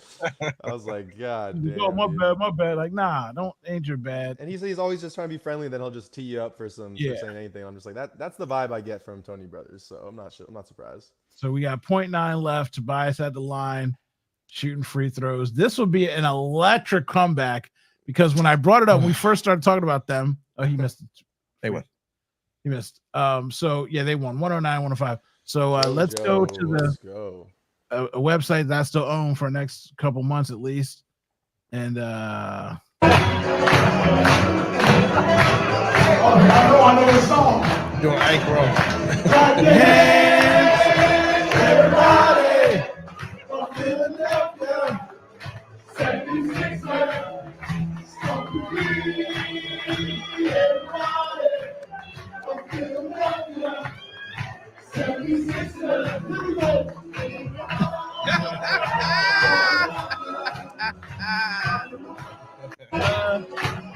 great song. so It's a great song. every time the Sixers win, you can just go to singikesing.com and take you right to that video. It makes like happy and sad at the same time. I'm gonna go ahead and just type that out there for the people. And it's just good. That's a good win. That's a good win. Joel's giving an interview. Happy to have a big fella back. And yeah, that's a great win. Actually, let's win the chip this year, baby. Hey, look, I know he's tired too. I know he's coming off of the injuries, his first game back, beating the best team in the NBA. Like I said, if you weren't watching the Sixers for the last month and you were talking trash about Joel Embiid being traded, shut your mammy jammy mouth. I don't want to hear nothing you got to say. Oh my God. I can't believe they won. I'm actually really excited. That's awesome. Let's go, baby. I actually didn't think they were going to win this one. I didn't think Embiid would play enough minutes. I didn't think any, I'm just glad he's out there. I didn't even care if they won this one. Same. Exactly. I was trying not to even worry about it or be thinking about it or anything like that, but they did it. Sorry, I distracted everybody with that. You were talking about something cool too. You did. Here we go. Hey, We back. Betty White, shake them things. Hey, baby. We got that George W. Let's We go. got that George W. So That's awesome. it messed me all up. So We were talking about Iowa. Iowa. Yeah. Yes. We're Iowa. Who else is in there? South Carolina getting UConn. over that perfect season, baby. Come on now. South Carolina. Dawn Staley. I got South Carolina and Dawn Staley winning it all. I want Yes, them to me stay too. undefeated. I need them to win. The biggest thing that I see going We forward. lost Instagram. Oh yeah, it's after an hour. Yeah, we did lose the guys. We lost the Graham. My bad, Graham. I should Well, have you said gotta something. subscribe on YouTube at That's Black right, Lady. that's right. Come on now. I mean, because you subscribe on YouTube, you there for life. Yep. So UConn and South Carolina. South Carolina's been playing a lot of teams close, and everyone's like, "Oh, they're not the same." I'm like, the competition is better. Yep. The games are more important and it's stressful. That's what happens with good teams. You're going to have closer games. They're not going to blow everybody out. So I expect UConn to handle the Hawks, and if by some grace of goodness they don't, then they got to go deal with Dawn Staley, because I do believe Dawn Staley is going to be in the finals. They're playing With- NC State, right? They're playing South Carolina. Yeah. So this is going to be a good four games. It's going to be good for the guys too, Harry. I know you brought the guys. You named all the teams. You brought. I'll talk about the girls. Hey, my thing is like, as Caitlin Clark's a beast, and it's one of those things. Like, I think right now it's just sensitive times, like with the Angel Reese and Caitlin Clark and social media, and like you got to be careful. Any criticism could be seen as you're biased in some negative way. And I feel like for me, it's like Paige Beckers plays defense, bro. She leads her team in steals and blocks. She shoots threes. She has more of a bag than Caitlin Clark. I'll be honest with you. I mean, she gets in the lane, shooting more floaters, kind of more just like tough shots in the paint. I think, again, she's somebody that with her injuries over the last several years, for anybody that gives a fuck about, women's college basketball, like I never knew. I was like, she's been spoken of as this, kind of like the prodigal son, prodigal daughter has returned type of player. And I feel like we're seeing that now. So again, if UConn does make it, I think and does win it all and does get past South Carolina, it's all going to be, I think, Paige Beckers proving like y'all must have forgot, and I'm actually the best player in the country. They said she was the best guard in the country when she was a sixth grader. Yes. Yeah. They said Yeah. that she used to just like not be dominant enough because she was just wanted to be a good player, wanted to do things the right way, and they're like, "Yo, Paige, you got to carry us," and that's the type of player she can be. So I'm just happy that she's healthy and that she's playing well. And again, even though I don't like UConn at all, that there's another girl in college basketball that is similar and on that level of Caitlin Clark, I think. Well, your Caitlin Clark wanted to play for UConn, but UConn never got back to her, never contacted her mama. So, they got that animosity going right now. So By the way, I saw a cool idea about, WNBA, NBA, get the women involved with the men for the 3-point contest. Instead of having a bunch of guys in there you don't know, why not just add 3 of the WNBA players into it to go against the guys? That'll draw more attention to it than what it is now, that crap that we get stuck watching during All-Star Weekend. So That's a yes, stolen idea. So yes, they should do it, and the women should go and get their own contracts, their own TV deals, and separate from the NBA and stop being subsidized and go out there and make what they're worth. But they will. They will. They should. It's growing there now. It's such a in the baby infant stages of that league still. Trust me, I know. But they need to go do it because they're talking about it. So go ahead and get it done, because everybody complain about these wages, and I'm just saying, if you want these girls to come out of college, you better do something, because the NI deals are there. Like, so if you we're marketing it differently because, again, you're on the back burner with the NBA. You're subsidized. Hey, look, you got a job. You got a place to go. You can earn what you can earn, or value you can value because you have the right players, and you better capitalize on these. Reese and Clark, I tell you what, it's a tale as old as time. Now, Harry, you just Magic said and it. Bird. It's Magic and Bird. Harry just said it. It's something that's hard to talk about, but it cracks me up because I'm like, you can't tell me it's not about race. Oh, because it is. And You can't give legitimate criticism sometimes because it's like. Oh yeah, but you're hating I'm in just some saying way. in But it general, is, the for sure. mass effect and the feel of it is about Yes. race, and it's the Absolutely. good old country boy against the city slicker, and it's like, well, Magic wasn't even really a city slicker, but compared to Bird, Once he got Yeah, to I LA, mean, he was. yeah, I'm saying he wasn't in No, LA for yet, sure. but I'm saying Right, before right, that, right. he was still considered the corn. You know what I mean? So that's what it is. And LSU is city, Yeah. but that's it's the literal feel. And if you, as a WNBA, do not capitalize on that marketing and put them in rival competitive markets, then you have lost the league. Because as you can see right now, again, highest viewed game in history, back-to-back times, and it's literally because of race, and it's literally because of the excellence of these two players. So don't tell me Reese doesn't have a bag. Don't tell me that Clark isn't one of the best. She's not the best, in my opinion, but I'm just hating on her because I like to hate on greatness sometimes. Yes, right, exactly. I don't want to love all the things that everybody loves. Come on now. Look. I don't want to love all the things everybody loves when it's not justified. Okay. Yes. I don't know if I was talking to you, if I said it on air or not, but like, never in my life have I seen more people bend the knee for this Clark Iowa team than I have in anything in my whole life. Now, all of a sudden, when you lose, you get invited to the White House. What the fuck is that about? I have no idea what's going on with that. Oh, so, you lost, but come on out here. We're going to bring you out together. No. Oh, she broke the all-time record. She's better than Havlicek. Wait, what? Since when does a men's record leak over into the women's league? And when does the women's league leak over into the men's league? Did Gino get any props from the men's league when he was like undefeated for 92 decades? Did they say he is the greatest coach in NCAA history, men and women, football and basketball? They didn't do it. No. But now for Clark, all of a sudden, I've got to acquiesce to this goatness. And when I say to people, has she won a championship? Oh, well, now you got to win a championship to be the GOAT. I'm just saying, you're heaping on all these things, and I'm like, she hasn't won a championship. You know what I mean? Angel Reese, hey, she lost, but she got her championship. You want to be, if you want to go down as the GOAT-of-GOATs, get your good to great team a championship. Now, if you want the team to be legendary, the team needs multiple. That's where the coach comes into. The coaches won 3 and 4 and whatever. But for a player, you need at least one ring. Am I wrong about that? And to beat South Carolina, which is probably who they'd have to beat, right? Like that would be a type of crowning sort of achievement for sure if that happens this year. But ultimately, at the end of the day, like you said, like we've seen. Again, I don't want to say we've seen anyone like Caitlin Clark because we haven't. She's unique for sure. But Sabrina Ionescu, when she was in college, we were talking about her like, is she Steph Curry? Is she Steph Curry? Like that's how it was. When Kelsey Plum was breaking the all-time record, that was a big deal. You know what I mean? There's been other great women's college basketball players that we've revered for sure. I'm sitting there like, y'all ain't never seen Sue Bird? Y'all ain't Candace Parker, baby, still might be the best college basketball player. You know, Maya Moore. I gotta give Maya Moore again. Like there's a lot of great women. There's so many names I could just go down listing. And again, I'm not even Mr. WNBA. I'm not even Mr. Female Basketball. But like, I know one thing. For the last 17 years, I've been honed in more than I ever was. Because once I had a daughter, I at least watched the games and check it out. It's crazy that March Madness wouldn't even allow the women's team to be included in the name of March Madness. And now they're kind of carrying March Madness. So it's just embarrassing about how the NCAA has done women, men, and children for the last 3 billion years, and I can't stand any of it.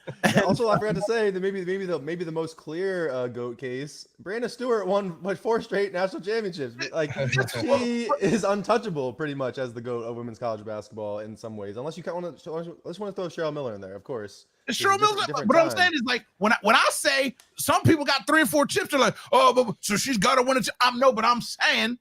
When my GOAT LeBron come out here, y'all just out here talking about 6 for 6. He ain't won 6. And I say Robert Horry got 7. I say Parrish got 11. I say, come on, man. I'm just saying Not she two got to get a three-peats, ring. though. They don't got 2 3-peats though. Right there, she got to get a ring. Oh, you know my favorite thing they've been doing this week is LeBron James every day he's just passing up LeBron. Yeah. LeBron's passing Jordan. up everybody. He's passing up Jordan. He's passing up Kareem. He's passing up Will. He's passing every week. He's just doing more things. So he's got more 30-point games than anyone in NBA history, and he's passed Jordan. And my favorite thing to do, and all the little Jordan comments, you know what I go in there and do? What do you say? 'Cause Jordan did it on less games. If Jordan would have played more games, and you know what my favorite comment I go and I dropped the bomb when I said, well, if Jordan wasn't a quitter twice, then maybe No. and then I jumped out, and then everybody commented, they're like, "What do you mean he's a quitter?" I'm like, he wasn't mentally tough enough. I'm just saying, He must have quit twice. He left because he had nothing else to prove. And then I say, well, why did he come back twice? Oh, I've posted that exact thing at least once on one of those posts saying, I was like, Jordan retired in his prime. He retired in his prime twice. Yeah, he retired in his prime twice.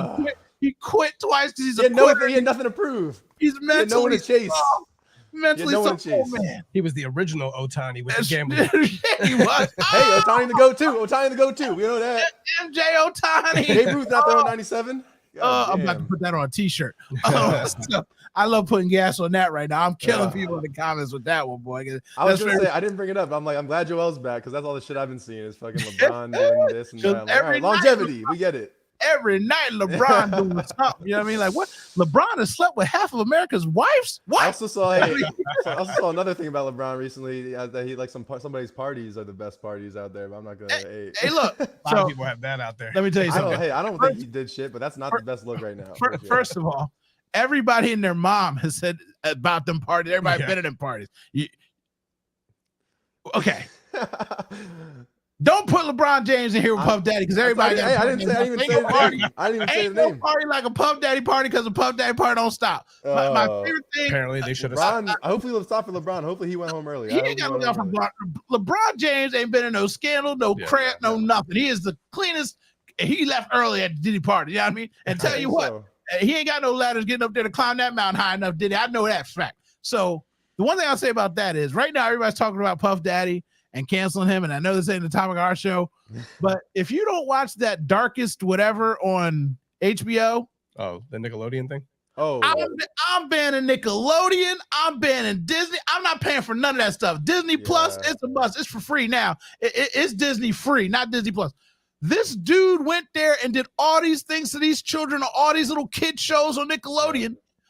Was known, found guilty, got out of jail, got a new job, and then got a new job at Disney and ran off 23 shows. So I don't care about Puff Daddy. Puff Daddy was out there putting grown men to bend over so they can get a singing contract. This dude was out there diddling everybody's kids and even kids that wrote in letters because they love the show. You love Ren and Stimpy. The dude's got saws going up and down people's butt cracks. And he snatched up 2 15-year-old girls from the Ren and Stimpy. So don't tell me about Puff Daddy. I don't give a damn about no Puff Daddy. I mean, I think Puff Daddy's got some pedophilia. No, I don't care about Puff Daddy. Them men was grown. You want to go make grown men mistakes because you want to deal? I don't care.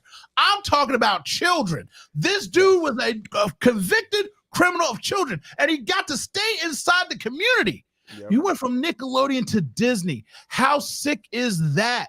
Why aren't we talking about that already? Again, I don't care about Diddy. I know, I get it. But this dude is just crime unseen because he had touched so many children's lives and he got the opportunity to go to Disney and do it again. It's gross and it's sickening. And I got to make a video about that separately.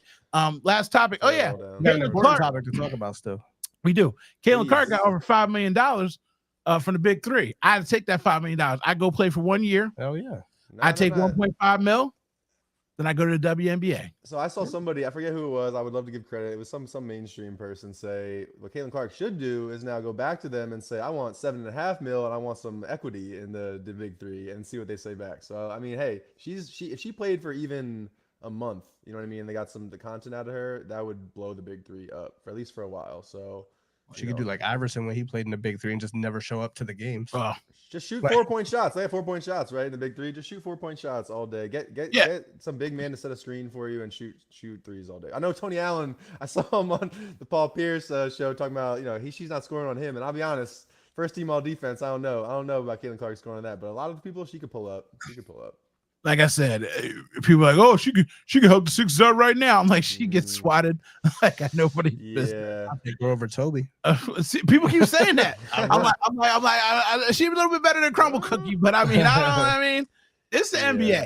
It's rough. There's a video out there right now of like one high school, college, football player against a whole team of female football players that actually play tackle and are in full pads, and the whole team can't bring them down. I saw the same thing with soccer. It was a men's soccer player. Like again, it wasn't like professional, but against the full team. I think it was like high school or college, and he was just dribbling so fast, like beyond everybody. I think people don't understand. Like again, like don't make it a co-ed league, okay? Let's keep it what it is. Yes, and that's the other thing too about the 3-point game. Yes, they need to keep the 3-point line the same, but they should be allowed to use their separate balls.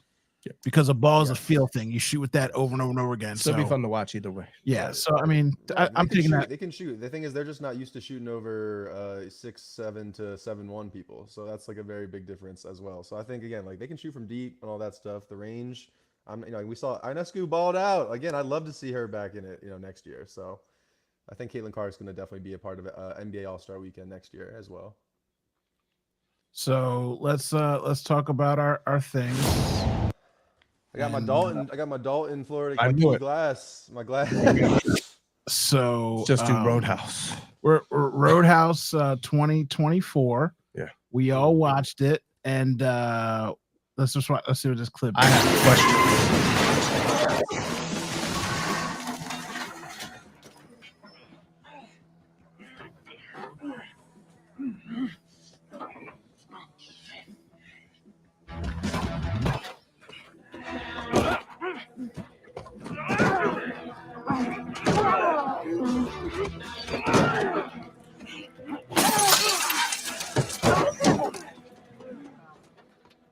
Looks like I fucked up Your your leg. You're a shit driver. Wrong side of the road.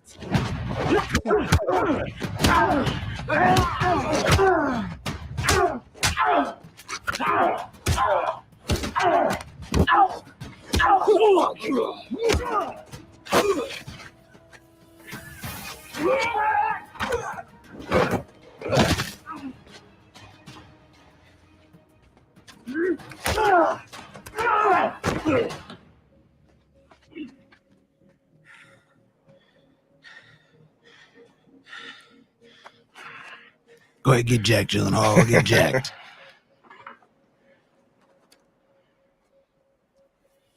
Connor's huge. In this Yeah.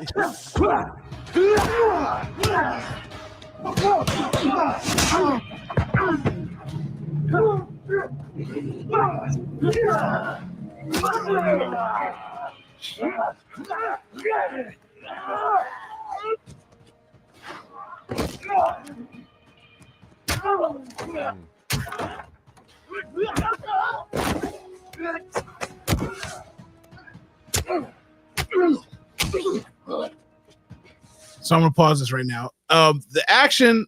Let's talk about it. Like, Harry, did you like the? This answers for it. Did you like the movie? I loved it. Yeah, I loved it. Jason, did you like the movie? I enjoyed it. I enjoyed the movie too. Harry. Yeah. Now we introduced you to this movie. You're the young cat. You're the Johnny Come Lately. You hadn't seen it. We grew up on it. You know what I mean? Sycamore Fools and Patrick Swayze, Roadhouse. Mr. Sexy Man himself out here snapping necks, pulling out hearts and stuff like that. You know what I mean? Making love in the ocean. But this movie has the feel of Roadhouse and the essence of Roadhouse, but it's also on steroids. Like literally, I mean, McGregor is juiced, and so is Jack Gyllenhaal. But it was just a fun movie, right? Like, tell me your thoughts, Harry. Give me a little breakdown. Give me a little Harry review. And again, because I was more recent to the original, like I feel like I went into it with like remembering the original really well from watching it not too long ago, and I feel like you said exactly like it had the vibes throughout. It had kind of the substitutions at times, kind of this is that 1-to-1 in terms of the original. But then again, I'm glad it didn't. I'm glad that Dalton was a little bit different. It was like a UFC fighter backstory, which is more modern, like we've talked about before. I'm glad that he wasn't trying to emulate the Swayze charisma in the exact same way. He was just kind of being chill the whole time. I think he did a great job. Gyllenhaal's a great actor. And again, I also think The two quick points, two last points, I guess, before I let you all get into it. But the music, I feel like the bands that they had at the Roadhouse throughout the movie, I'm assuming, I haven't looked it up to confirm, but I'm assuming those are like legitimate artists who they were bringing in and kind of having that feel of like all these different rotating, Roadhouse artists. I like that a lot. But also, I think the original trailer for this showed actually all of Connor's worst lines of the movie, because I think he at times in the movie, it felt like it was back in his prime of coming up in the UFC. Like he was just playing himself, and I think he killed it, man. I thought it was exciting to see him on screen. It reminded me of that aura of the Connor that was just like saying clever shit, talking shit, didn't care. His body language was always like super confident. It was just super fun, man. Again, I say I loved it. Obviously, it's not gonna win any Oscars. It's not that type of movie. But I was entertained from the beginning to the end, and I just think it was very entertaining. And I'm gonna go watch it again soon. And like you said, on steroids, because there's some death and things in the original, but I feel like for some reason when the killing really started happening in this movie, I was like, oh shit, it just got dark for a hot second there, especially when he kind of just judo chopped the dude's throat and left him. All right, shut up, Harry. Shut up. Shut up. Anyway, spoiler alert. Spoiler alert. I'm gonna watch another clip and I'll come back to you, Jason. All right. Be nice. Ooh.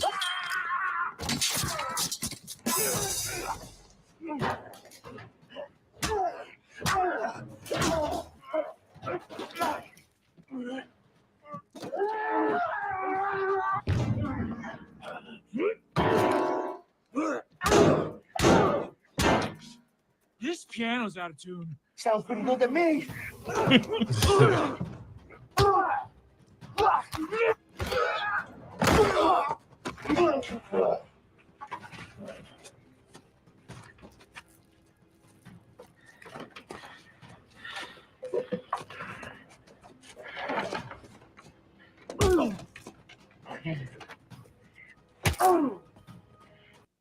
So this is late in the movie. This is actually climactic finishing part of the movie. So I'm not gonna play it all.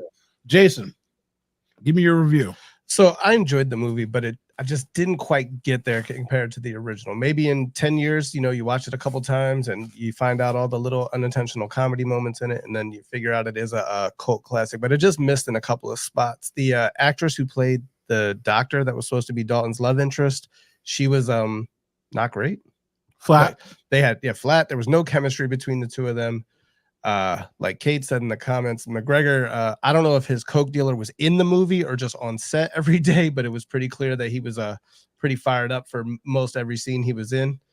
They didn't bring in any character like the Sam Elliott character. There was no like friend of Dalton's. I thought that was a huge miss. Just somebody that they could have brought in a little stunt casting outside of the McGregor thing that would have been fun. And Joe Burrow, the villain, was awful as well. That guy was just not a good actor. So I will say this. You're both right. I watched the movie 3 times. I watched it once by myself.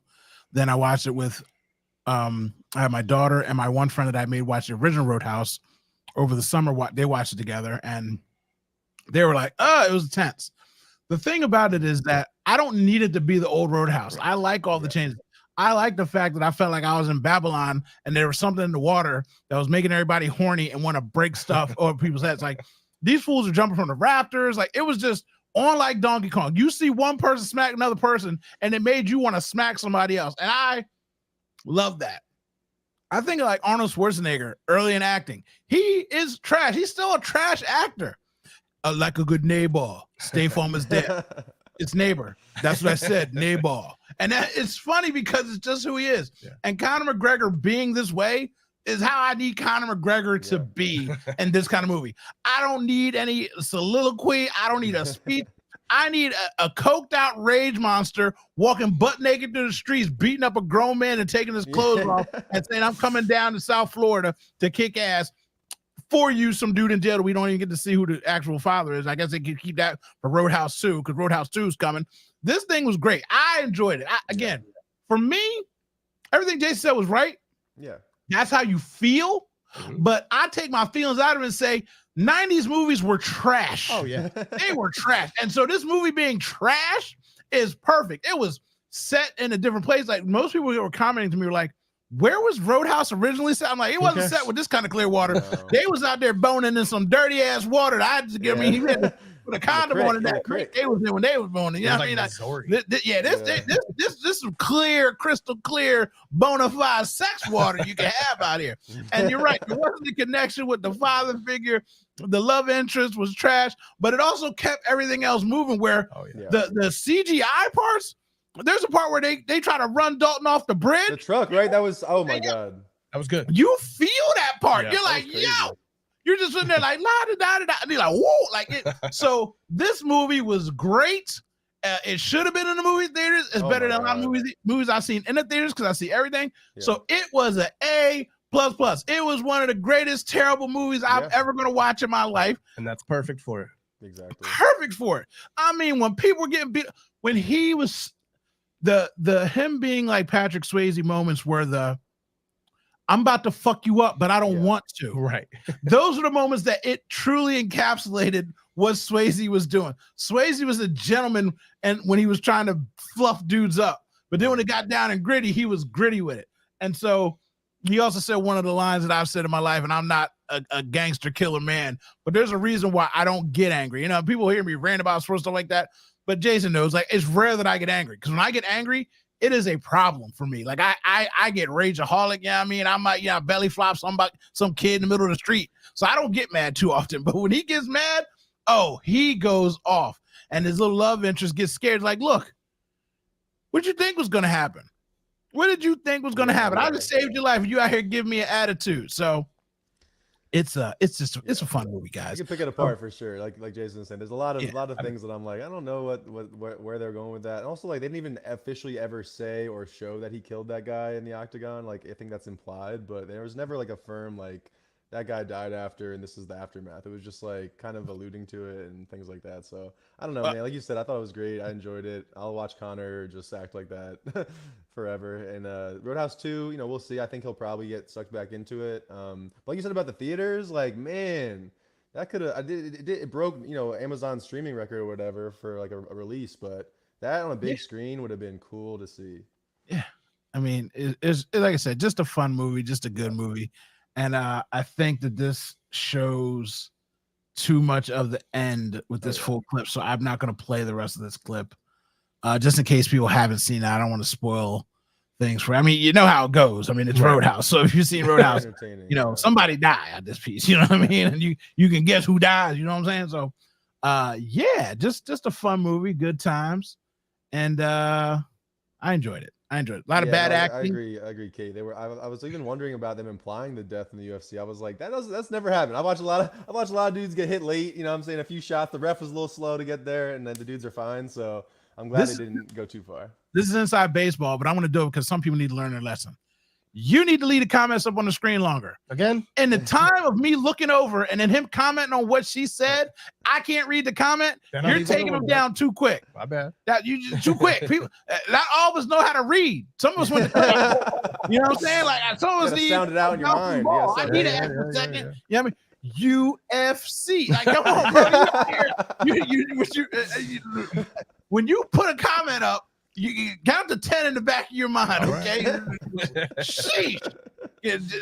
All the other ones that was good today. You give a guy a little bit of power, boy. He just be how much he like. Well, he leave up there. You know what I'm saying? He want to brush something aside. He just be quick to get it off the screen. That's what I'm trying to be like. Oh, UFC. I'm trying to. That's what I'm saying. Hey, look, you know what I mean? I'll take the. Hey, look, you know, it is what it is. You know what I mean? Plus, I just like yelling at people. So, also, this one here. I had a spelling issue, BG. Let him take it down real quick. I saw that one. I saw that. That's good. Now you can take it down. See, that's how long it takes me to read. 10 seconds. That's about how long it takes me to read. You know, that's words on it. You know Behind what I'm the saying? scenes is good, though. The UFC, you know what I mean? The UFG or whatever it is. So, in the quickest way possible. So we got some stuff I got to figure out. Harry, I'm going to Harry's house too. I'm fixing his microphone, his internet. He's been killing it doing MMA stuff, but it also looks like a kung fu movie where it's like, and tonight on MMA, So we thought that was his theme. it might be, you know, MMA Kung Fu and Harry Aristotle. So I got to get Harry fixed up, and we're gonna do that because he's been killing it with content. If you're listening on audio, it's great, but he's doing a lot of extra effort finding web pages and videos and stuff like that. So we're gonna get Harry fixed up, and you can go make sure. I'm not giving up. No, we're gonna get it fixed up. But again, if you're still here, YouTube, click subscribe, win yourself a Sixers tickets, go watch the Sixers win. I can't believe they won that game. I really can't. And I'm sitting here with you guys, and you guys sitting here with us. You're missing some of the games. We gotta actually figure this out too, because now we're gonna have less people watching because sports is actually getting important. NBA is coming up, the playoffs are coming, baseball's back. So we got to figure all these things out. But just super exciting times. Because 3 hours ago, I was really upset with Philadelphia, and I was cussing out everybody. You saved the But city. I did save the city. I did save the city. I called in. Wait, look. You know what, Jason? Yeah, Say something important while I go ahead and figure this out. I'm gonna let people know, because if y'all don't listen to the radio, listen to my rants, I do be saving the city. Hold on, he smoked the ball. Season like this, I got kicked in the face all weekend. It's embarrassing. Okay, if you want to talk about Rojas, shut up. He ain't making $100 million. Imagine giving Bryce the money he wants. I love you, Bryce. Thank you for choosing me. But you wanted extra money to come out here 0 for 92. 0 for 92. 0 for 92, Bryce. By the way, hit this ball. You talk about let's go some money. Hold on, he smoked the ball right at Andrew Abbott last night. Look, you've been trouting out all you want to. I don't hear nothing out of you. You out here begging for trout. You're going to be injured in 31 days. I don't care about no other man hitting the ball. We got 473 last night, Black Gritty. 473 for Trouty. And guess what? He ain't on this team, and he's a loser. He wants to be on the sunshot. Ask out Trout. Ask out Trout. Ask out Trout. If you want to kiss a fish in the mouth, then go Trout. We got a job to do here. We paying people here to hit the ball. It's just embarrassing. So, I mean, somebody's got to do something out here. Now, Hassan Reddick, thank you. I appreciate the service. You got a whole bunch of double-digit sacks. You don't went up there to the Jets. You're going to get like 14, 19 sacks. Because I don't know nothing about the Jets, but said they got a good defense. If he's going to go out there and shine, you're going to be mad about it all year, and they're going to be saying, Trout for Hassan. Trout for Hassan. Or maybe we can get Hassan back. He got 19 sacks. More than the Eagles do. It's just a bad move because of what we got in exchange. You should have traded him earlier, Howie, and took less compensation earlier. We would have been less mad about it. But to send him right up the road for a Jet special, which makes no sense, makes everybody mad and upset. So I don't want to hear nothing about it. I'm angry, Jack. Fix it. Go fix it. Don't tell me you're going to fix it. I told you I was mad. It's a frustrating time to be a Philly sports fan, right? It's not a good day today. Well, even Embiid, does he play? Does he not play? You have Reddick's talking about the Jets, how he's all in. And Embiid coming back, and the Flyers win and got to be all excited. They came back, then they lost it like they do. You got Tortorella's calling everyone soft. Yeah. The whole city soft. Yeah, I mean, Kobe Bryant up in the cloud right now. This ain't my city. It's just a bad time for everybody. It's a bad time. Who's your favorite random Eagle? Dreamweaver. Leonard Weaver. Dude. That's a good one. Your Dreamweaver. That's great. But yeah, I did say the city. I was riffing on everybody. I was not happy earlier today. I read this while you were playing that, so I already know. But I was gonna say we might a live comment, a watch party or something. That could be fun sometime. We should. Well, I'm coming over to fix your internet. Maybe we'll figure out a schedule to kidnap you, bring you over to the Black Site Studios. We're definitely going to do it for the Tyson. Yeah. Tyson Jake Paul. We're definitely gonna have you bring you over the bridge. Oh yeah. For that, but we could definitely do a hangout before then too. But we got to work that out because Limp Limp-a-lot-of-us over here scooting around by July, man. Earlier, your wife trying to kick you out of the house early. Oh yeah, you know. She trying to get a live party going early. I mean, I watch the movie. Something. I mean, that's what I'm saying. I mean, you got to. Ferg out here in a wheelchair. I mean, he got Professor X. You know what I'm saying? I had to carry him over the threshold like he was married to get him in the crib. You know what I'm saying? I'm not like Embiid. I come back on the right timetable, bro. All right. That's right. So yeah, I was definitely upset a few hours ago, and the city has turned itself around. So I will take a little bit of credit for my ranting because I was not in a good mood. But with Now the you show, gotta text Bryce like, "Hey, big head, Oh. my bad. Yeah, like, I miss you." Like, Hey, look. And the worst part is, so I told you earlier, I'm like, I know he do be listening. He was like, you happy, fat, gritty, huh? Is that enough for you? That grand slam make you happy, huh? I'm not worth the extension. You know what I'm saying? I'm just saying. 0 for 92 is a little exaggeratory, but it was If you count the spring, it felt like I mean, wow. I was gonna say he hit 0 home runs for the first time ever in the spring. Yeah. I saw this stuff with Adam Brody talking about launch angle and shit. I was like, that does not sound good. I don't care about none of that. Delete all that. I don't care about none of that. So again, we're gonna cut you guys off because we reached over the hour and a half mark.